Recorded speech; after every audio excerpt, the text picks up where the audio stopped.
Jeg vil nu vise, hvordan man hurtigt og enkelt opretter en kunde i systemet.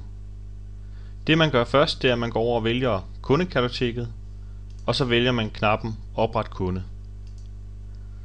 Der kommer så en dialogboks op her, hvor man kan oprette kunden. Felter angivet med gul og med stjerne her skal udfyldes i forbindelse med oprettelse af kunden. Man vælger så kundenummer, kan fx være kundenummer 12, og man kan så angive et kundenavn her. Det kunne fx være firma 12. Der kan man så angive adresse og by og telefon og e-mailadresse, CVR-nummer også. Derudover kan man lægge kontrakten op for den givne kunde og også en rengøringsplan tilknyttet til kunden. Derudover så vælger man et område, hvor kunden ligger i. Det kunne fx være Odense. Og så vælger man en farve, som kundens rengøringsaftaler skal vises med i kalenderen. Der kan vi så vælge en gul farve. Derudover så angiver man en kontaktperson til den givne kunde, man er ved at oprette. Det kunne fx være Ole Jensen.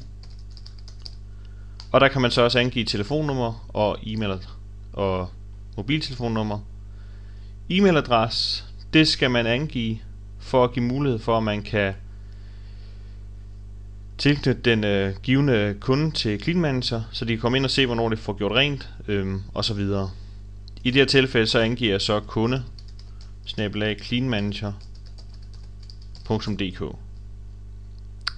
Jeg får nu mulighed for at oprette kunden, uden at jeg giver dem adgang til at kunne komme ind i Clean Manager og se, hvornår det får gjort rent osv. Eller jeg kan give dem adgang. I det her tilfælde vælger jeg så at give dem adgang. Så jeg krydser af her og trykker opret.